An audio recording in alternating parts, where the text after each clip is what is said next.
Եթերում լուրերի ժամն է, բարի երեկո։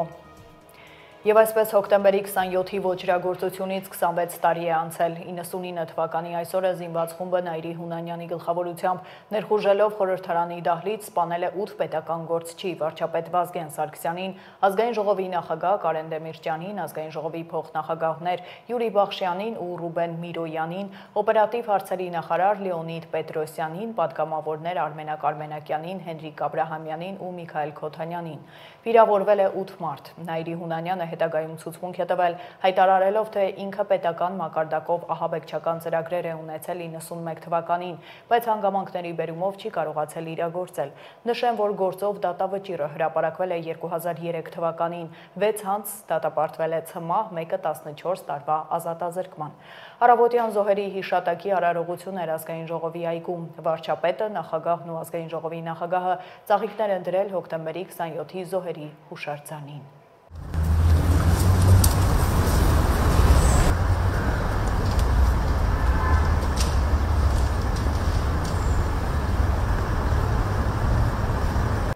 Վազգեն Սարգսյանի եղբայրն այս գործով 2 ամիս առաջ դարձյալ հարցաքննվել է։ Արամ Սարգսյանն այս մասին հայտնել է լրագրողների հետ զրույցում։ Հոկտեմբերի 27-ը բացահայտված չէ, ինքը բազմաթիվ անգամներ ասել է, քանի դեռ արտաքին քաղաքական վարկածը, որ բազմաթիվ առումներով հնչեցվել է, չի ստուգվել, չի ճշտվել, այն բացահայտված համարել հնարավոր չէ, ասել է Հանրապետություն կուսակցության նախագահը։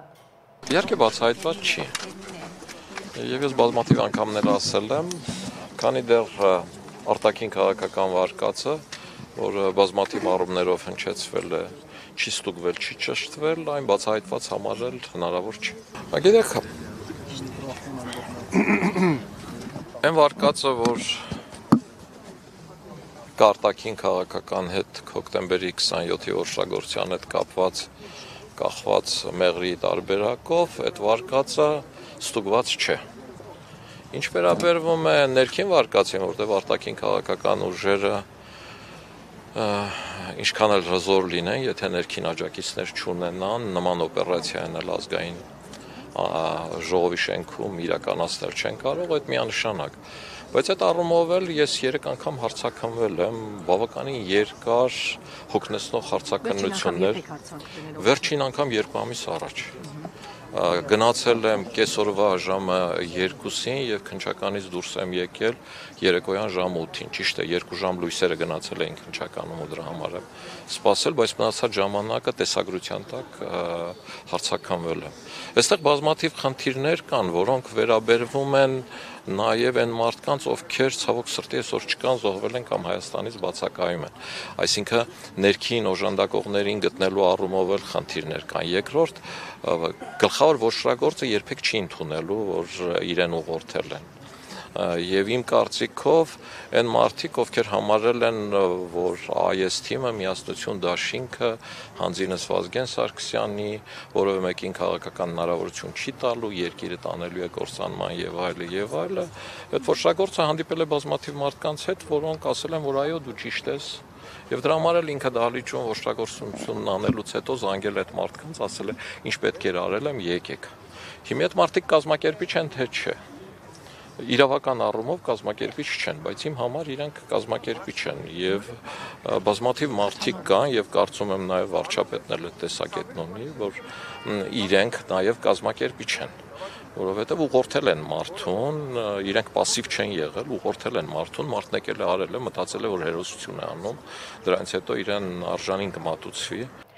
Եթե հոկտեմբերի 27-ը չբացահայտվի, մեր պետությունն ապագա չի ունենա, Եռաբլուր Պանթեոնում լրագրողների հետ զրույցում ԵԿՄ նախագահն է ասել։ Սասուն Միքայելյանը նշել է, որ հոկտեմբերի 27-ին ոչ թե կառավարության ղեկավարությունը գլխատվեց, այլ խարխլվեց մեր պետականությունը։ Եթե Վազգենը կենդանի լիներ, Արցախի հետ կապված նման բան չէր կարող լինել։ Այսօր մեր գերխնդիրը համախմբված հզոր բանակի կողքին լինելն է, կարծում է Միքայելյանը։ Եռաբլուրում էր նաև Անդրանիկ Քոչարյանը, նա էլ մի քանի հարց է բարձրացրել, նշել, որ կան գործով կարևոր վկաներ, որոնք երկրում չեն եւ չեն հարցաքննվել, որոնց հարցաքննությունը սակայն իր կարծիքով կարող է որոշիչ լինել գործի բացահայտման համար։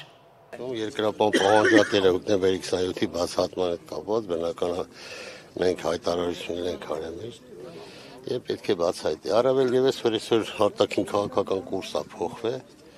բնականաբար Չի կարա չբացահայտվի, եթե հոկտեմբերի 27-ը չբացահայտվի, մեր պետությունը ապագա չունենա։ Բայց ինչպես եք պատկերացնում։ Հոկտեմբերի 27-ին ոչ թե կառավարության ղեկավարությունը կամ գլխատվեց, որ խորխվեց մեր պետականությունը։ Եթե բազգենը կենթաներ, նման բան չէր կարելի լինի Ղարաբաղի հետ կապված։ Դրա համար քաղաքականություն դուք գիտեք միշտ հեռանկարային այս տարիների ընթացքում կմնա։ Մենք էլ գործ երբեք չեմ սախա, բայց ես երբեք չեմ։ Այսօր մեր գերխնդիրն համախմբված լինենք, հզոր լինենք, բանակի կողքին լինենք։ Բացահայտվի, որովհետեւ այդ էջը փակվի։ Էջը փակվել չի նշանակում մոռանալ, թե ինչի միջով անցավ մեր երկիրը հոկտեմբերի 27-ից հետո։ Եվ կարծում եմ, որ եւ անցյալ տարիել էի նույնը կարծում եւ հոկտեմբերի 27-ից հետո էլ մշտապես մենք կարծել ենք, որ պետք է 1 օր առաջ դա բացահայտված լինի եւ նորից ուզում եմ հիշեցնել Հրանտ Մաթեոսյանի խոսքը հոկտեմբերի 27-ը պետք է բացահայտված լիներ 28-ին եւ այսքան ժամանակ ըստ էության ոչ թե կասկածներ մեր շատ է ուղղորդում եւ կարծում եմ, որ գլխավոր դատախազությունը, քննչական մարմինները անջատված մասով եւ ընդհանրապես դեռ հնարավորություն կա հասնել լիարժեք բացահայտման եւ ես լիահույս եմ, որ այս տարի թեկուզ փոքր, բայց կտեսնենք բացահայտման գոնե հնարավորություն, որը հնարավորություն կտա շարժվել առաջ։ Շարունակենք առաջին անգամ ֆինանսական գլխավոր փաստաթուղթն ազգային ժողովում քննարկվել է խաղաղ պայմաններում, վարչապետն է հայտարարել։ Փաշինյանի խոսքով խաղաղությունն արդեն ունի պարամետրեր ու վիճակագրություն, վարչապետը հիշեցրել է։ Ադրբեջանը վերացնում է դեպի Հայաստան տարանցման սահմանափակումները, ինչը պատմական իրադարձություն է ու նշանակում է Հայաստանը շրջափակման հաղթահարման առաջին փուլն անցել է։ Բայց կարևոր է, որ Հայաստանն էլ արձագանքող լինի այդ հայտարարություններին ու համապատասխան քայլեր անի։ Այս պահին դրան մեր արձագանքը հետևյալն է։ Հենց այսօրվանից պատրաստ ենք ապահովել բեռնատարների տարանցումը Թուրքիայից Ադրբեջան ու Ադրբեջանից Թուրքիա, մասնավորապես Մարգարա, Եղեգնաձոր, Սիսիան, Գորիս երթուղով, ասել է Փաշինյանը։ Անդրադառնալով բյուջեին, վարչապետը բացատրել է, ինչպես է այն ձևավորվում, ապա շեշտել, որ երկրի անվտանգության, բարեկեցության համար չափազանց կարևոր է, որ բյուջեի ընկալումը փոխվի։ Այս համատեքստում անդրադարձել է այսպես կոչված բարեգործական նպատակներով կառուցված շինություններին, որոնք իր խոսքով մի ռեպորտաժի կյանք ունեն։ Ենթադրենք, որ մարդ այնքան բարեկեցիկ է, որ իր համար կոյուղի էլ է կառուցում, բան էլ է կառուցում, ջրամատակարարում էլ ավտոնոմ, էլեկտրականություն էլ է ապահովում ինքը իր համար, շատ լավ, եթե ճանապարհներ գոյություն չունենային, այդ մարդը չէր կարող իր դղյակը կառուցել։ Շատ լավ, ենթադրենք, եթե քարավաններով էր ուզում բերի շինանյութը, այդ բարեկեցիկ մարդը, եթե երկրում իրավակարգ չլինի, այդ քարավանները 5 րոպեում հենց կթալանեն, որ մեծ տորը կմնա ուխտի ականջը քարավան, եթե իհարկե քարավանը ուխտից է, եթե ձիերից եւ ջորիներից է, կմնա ձիերի եւ ջորիների ականջը մեծ կտորը։ Ուրիշ բան, այդ քաղաքացին կարող է ապրել բարեկեցիկ, եթե իր դղյակին հասանելի տրամաբանական մոտակայքում առողջապահական ծառայություն չլինի, որ այդ քաղաքացին իր չնաշխարհիկ դղյակը կառուցելիս կամ զբոսնելիս ընկավ ոտը ջարդեց, 103 զանգելու է, թե չի զանգելու։ Իսկ եթե պարզվի, որ հեռախոս չկա, որ զանգելու է, իսկ եթե պարզվի, որ 103 ավտոմեքենա չունի, իսկ եթե պարզվի, որ 103-ում աշխատող բժիշկ չկա, իսկ եթե պարզվի, որ 103-ում չկան անհրաժեշտ սարքեր եւ սարքավորումներ, հաջորդ այդ դղյակում կարող է մարդը բարեկեցիկ ապրել, եթե հասանելի հեռավորության վրա չլինի դպրոց, օրինակ։ Ինքը կարող է իր երեխաների համար լուսնից դասախոսներ բերել, բայց բժիշկը, որ պետքա գա իր ոտը բուժելու, ինքը որտեղ պիտի սովորեր։ Մինչև բժշկական համալսարան։ Հարգելի գործընկերներ, սա ցույց եմ ասում եմ, որովհետև ես հիշում եմ նախորդ տարվա բյուջետային քննարկումների ժամանակ ես այս արտահայտությունը արեցի, ինչ որ տեղ իմպրովիզով արեցի այդ նախադասությունը, Ես էլ ասեցի ու մի պա կանգ առա եւ այս մի տարվա ընթացքում այդ մտածումներն ու քննարկումները այնքան են ամրապնդել այս թեզը, որ այս թեզը կասկածի տակ չի։ Հայաստանի Հանրապետության որևէ քաղաքացու, հիմա երկրորդ հայտարարությունն եմ արում, որը էլի եմ թերևս արել, որևէ քաղաքացու բարեկեցությունը կախված է առաջին հերթին ոչ թե նրանից, թե ինչքան է ինքը իր բարեկեցության համար ծախսում, այլ առաջին հերթին կախված է նրանից, թե ինչքան է պետական եւ համայնքային բյուջեն իր բարեկեցության վրա ծախսում։ Մենք այսօր ունենք բազմաթիվ հանրապետությունում կառուցված բարեգործական տրամաբանությամբ մանկապարտեզներ, միջև մենք պետական բյուջեն տեր չի կանգնել այդ մանկապարտեզներին, դպրոցներին, չգիտեմ, զբոսայգիներին, մնացած բաներին, որովհետև այդ բոլոր կամ հիմնական մեծ մասը ցավոք սրտի այդ այսպես կոչված բարեգործական նպատակներով կառուցված բաները իրանք մի ռեպորտաժի կյանք ունեն կամ 4 ռեպորտաժի կյանք, որովհետև հավաքվեցինք, նկարվեցինք եւ ես անկեղծ ասած ես շատ բան ունեմ, նյարդ ունեմ կուտակված այն դեպքի համար, երբ որ մարդիկ ասենք ենթադրենք 100,000 դրամի բարեգործություն են անում, $4 միլիոն գովազդ են անում իրանց, այսինքն $100,000 ծախսում են մի հատ փուլպուլակ սարքելու վրա, հետո $4 միլիոն ծախսում են լրատվամիջոցների եւ սոցիալական ցանցերի վրա։ Ու բարեգործի բան է այն մեծ sense դոշի կեսը փակող մեդալները վրեքներից կախած ման են գալիս։ Սա էլի մեր հանրային ընկալման բաների մասին է։ Ես օրինակ որտեղ տեսնում եմ բարեգործություն, ես կներեք արդեն բան ունեմ, ալերգիա ունեմ, որովհետև ես վարչապետի պաշտոնում ես տեսել եմ, թե դա գործնականում ինչ է նշանակում։ Ես ձեզ օրինակ պատմեմ։ Մարդիկ նամակ են գրում, ասում են, բան մեր գյուղի մանկապարտեզը, չասեմ որ գյուղի, չի գործում մեր գյուղի մանկապարտեզը, բան նոր կառուցված մանկապարտեզը, սենց ոնց կլինի եւ այլ, հետաքրքրվում ենք, ես ինչ մանկապարտեզը։ Պարզվում է, որ մանկապարտեզը կառուցվել է բարերարների ջանքերով։ Կառուցվել է, բացումը արվել է, ռեպորտաժները գնացել են, վյուները ապահովել են, լայքերը ապահովել են, կոմենտները ապահովել են, մեդալը կախվել է, անունները քանդակվել է պատերին, ոսկետար, բանի ադամանդակուր եւ այլն եւ այլն։ Ու բանը պարզա երեկոյան ընթրիկ, առավոտյան խաշ եւ բոլորը արդեն ծրվել են։ Եվ դրանից մի ամիս հետո մանկապարտեզը փակվել է, ինչու՞։ Որովհետև հոսանքի պարտք ունի։ Եվ պարզ չի ով պետք է վճարի։ Ջրի պարտք ունի։ Աշխատողները աշխատել են, բա ով է վճարելու իրանց աշխատավարձը։ Եվ այլն եւ այսպես շարունակ։ Իհարկե հիմա այդ մանկապարտեզը գործում է, որովհետև կառավարությունը իր որոշումներով դա դրել է այդ թվում համենքային եւ մենք այդ պահից արգելել ենք, հույս ունեմ, ես գոնե այդպես եմ հանձնարարել, արգելել ենք ցանկացած նախագիծ, որը կառավարության սահմանած ստանդարտի մեջ չի, որը այդ թվում համենքային կամ պետական բյուջեի տրամաբանության մեջ է դրված եւ այդ տրամաբանության մեջ է աշխատում։ Խորհրդարանում էր նաև արտգործնախարարը, ընդդիմադիրներն Արարատ Միրզոյանին շատ հարցեր ունեին։ Մինսկի խմբի լուծարումից ապաշրջափակում նախարարն արձագանքել է ընդդիմադիրներին հուզող հարցերին։ Ինչ ենք ասել, որ սուտա դուրս եկել,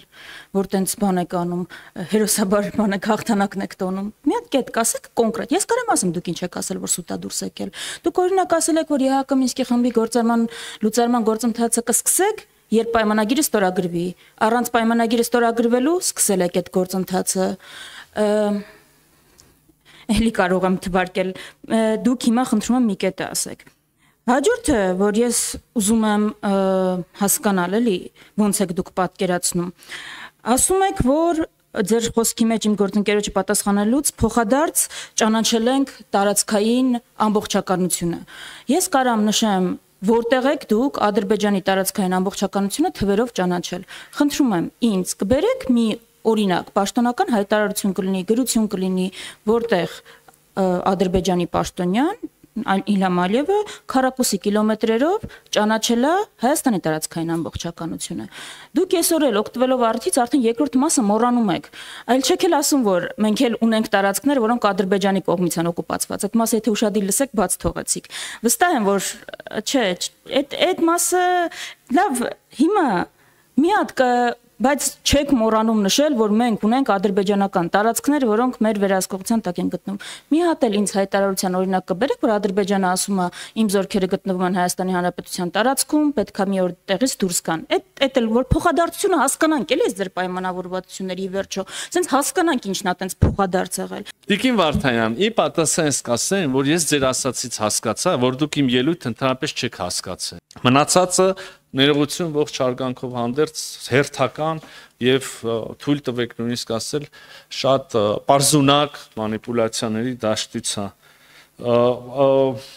Ես հասկանում եմ նաեւ այդ մղումը, որ ասում եք մի հատ կասեք իրանք ինչ են արել, մենք էս տվեցինք, պարզը ամեն առիթ պետքա փորձեք Պարզ չի, որ տենց պետքա փորձեք, ճիշտ չի, բայց փորձը ցույց է տալի տենց եք անում։ Ամեն առիթի դեպքում ասում եք, վայ հասեք, ամեն ինչ տվեցին, վայ Սյունիքն էիք հանձնում, հիմա մարդ հասի իսկականից չալարի կամ բանը սահմաններ անցնի, ասի, հիմա ով էր Սյունիքը հանձնում, գուժում եք ու դա բան զանազան պրոցեսներ ձեր գույժերով խրախուսում եւ բան անում։ Վայ էս են հանձնում, վայ են տարածքը տվեցին, վայ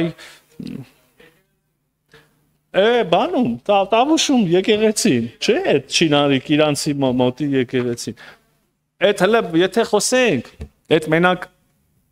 գետնի վրա, ասենք, հողի կամ ենթակառուցվածքի մասին, բա իրավունքներ եւ այլ ասում, ինչ ենք մանիպուլացնում խաղաղության պայմանագրում։ Խաղաղության պայմանագրի մասին հիմա ես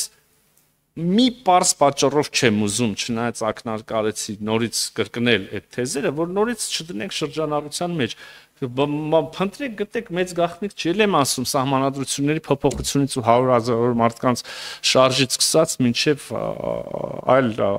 մանրամասներ, որոնք գուցե մի փոքր ավելի էս նշածից նկատմամբ երկրորդական թվան։ Ինչ ասես ասում էիք, հա? Միջանց եւ այլն։ Մի խոսքով Տիկին Վարդանյան, լավ չեն ձեր գործել։ 2026-ի պլանները չեն սահմանափակվում Ադրբեջանի հետ խաղաղության գործընթացով, ինտենսիվ երկխոսություն է ընթանում նաև Թուրքիայի հետ։ Նախարարը հուսով է, որ առաջիկայում շոշափելի ձեռքբերումներ կգրանցվեն։ Պետք է նշեմ, որ մենք շատ ինտենսիվ երկխոսություն ունենք Թուրքիայի մեր գործընկերների հետ, սկսած ամենաբարձր մակարդակից վարչապետ Փաշինյան, նախագահ Էրդողան եւ մեր մշտական ներկայացուցիչները եւ արտաքին գործերի նախարարները եւ արտաքին գործերի նախարարությունների թիմերը եւ նաեւ մյուս գերատեսչություններ եւ շատ դրական եմ գնահատում եւ ինքս պետք է լավատեսություն հայտնեմ այս երկխոսության կապակցությամբ հուսով եմ, որ առաջիկայում մենք այս ուղղությամբ շատ շոշափելի արձանագրումներ, ձեռքբերումներ եւ պայմանավորվածություններ ձեռք կբերենք։ Անկանխիկ առևտուր անելիս քաղաքացիները կստանան 2% հետվճար, եթե ունեն արգաքարտեր։ Ֆինանսների նախարարն է հայտարարել, անդրադառնալով հետվճարի համակարգներ դնելու նախաձեռնությանը։ Վահե Հովհաննիսյանը նշել է, որ այս կերպ շարունակվում է պայքարը ստվերի դեմ, նաև սա նպաստում է ազգային վճարային համակարգի կայացմանն ու բարելավմանը։ Հետվճար ստանալու են բոլոր այն քաղաքացիները, ովքեր ունեն արգաքարտեր։ Արգաքարտերով արված վճարումներից եթե դա չի վերաբերվում խաղային ոլորտին, ստանալու են ետվճար 2%-ի չափով, ես ավելի շուտ կասեի, որ մեր մոտ էժանանալու է անկանխիկ առևտուրը եւ դրա հակառակը կլինի կանխիկով առևտուր անելը լինելու է 2%-ով ավելի թանկ սա է այն հիմնական մոտիվացիա, որով մենք շարունակելու ենք ստվերի դեմ պայքարը, ստեղ ըստ էության երկու հիմնական նպատակ ենք հետապնդում, առաջինը շարունակել ստվերի դեմ պայքարը եւ մեր անկանխիկի քաղաքականությունը եւ բնականաբար նպաստել մեր ազգային վճարային համակարգի կայացմանը եւ բարելավմանը։ Հովանավանքում 3 մատուցված պատարագին վարչապետի մասնակցությամբ է անդրադարձել արդարադատության նախարարը։ Սրբուհի Գալյանն ասել է, որ պատարագի գնալն ուղղակի ցանկություն է, որը կարող է ունենալ յուրաքանչյուրը, այդ թվում վարչապետը։ Եկեղեցու գործերին ոչ ոք չի միջամտում։ Գալյանը լրագրողների հետ ճեպազրույցում նաև պատասխանել է հարցին, արդյոք Նիկոլ Փաշինյանը սահմանադրական կարգ է խախտել մասնակցելով պատարագին։ Իրականում եկեղեցու գործերին որևէ մեկը չի միջամտում եւ երկրորդ կողմը մեդալի այն է, որ եկեղեցին ունենալով մեծ դեր մեր քաղաքացիների կյանքում իրականում տալիս է հնարավորություն քաղաքացիներին ոչ թե միջամտելու, այլ որոշելու, թե ինչ կերպ վարվեն կոնկրետ իրավիճակում։ Ես ինչպես կարող եմ մեկնաբանել այն ինչ տեղի է ունենում։ Մեկնաբանեցի այնպես ինչպես կարող։ Կիրիլի խորհրդականի այս հայտարարությունը դուք միջամտություն համարում եք Հայաստանի ներքին գործերին։ Ես չեմ կարող մեկնաբանել արտասահմանյան գործիչների արարքները եւ ես ձեզ խնդրում եմ այն ինչ տեղի է ունենում կոնկրետ անհատների հետ, որոնք հանդիսանում են եկեղեցական սպասավորներ, երբեք չկապել եկեղեցու հետ, որովհետև դրանք տարբեր բաներ են։ Այժմ առաջարկում եմ ծանոթանալ աշխարհում կատարվող իրադարձություններին։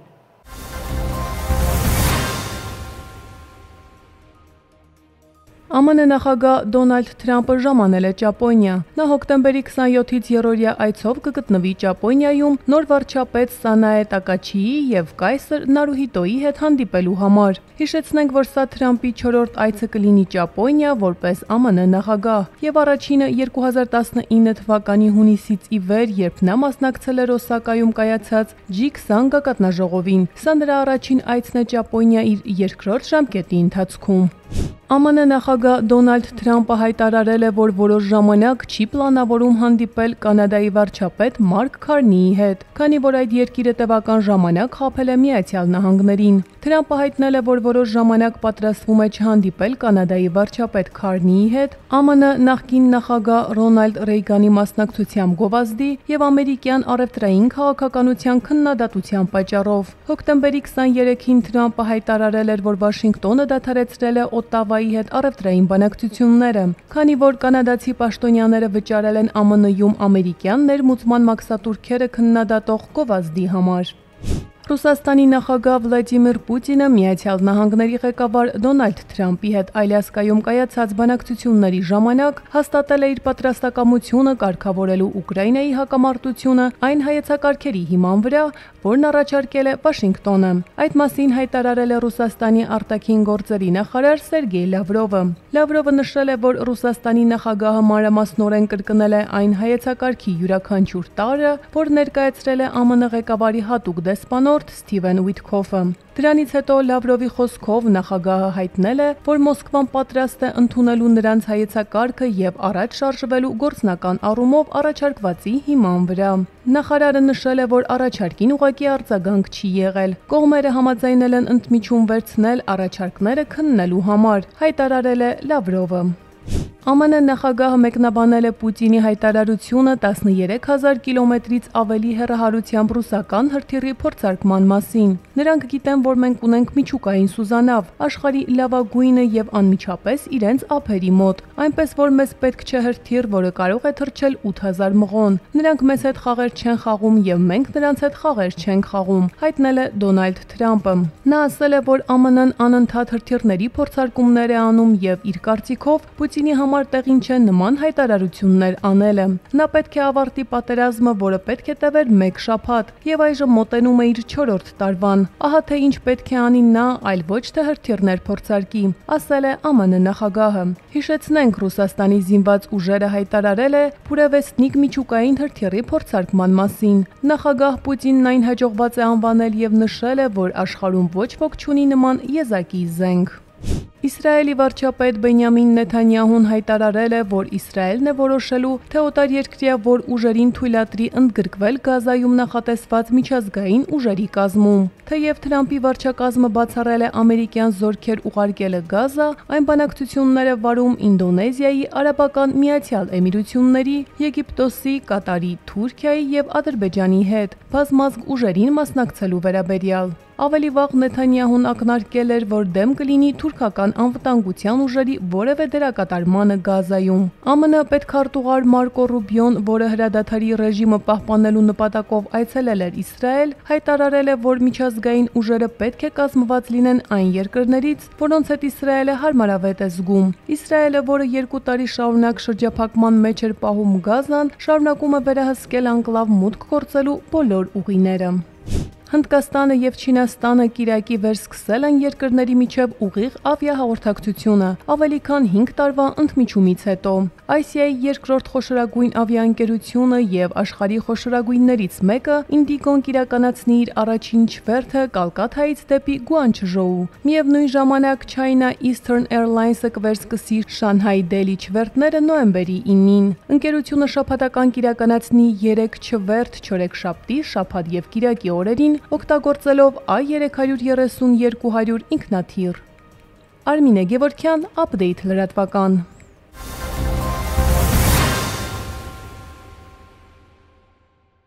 Շարունակենք, հայտնաբերվել է Մակարով տեսակի մարտական ատրճանակ, արմավիրի պարեկների բացահայտումը տեսանյութում։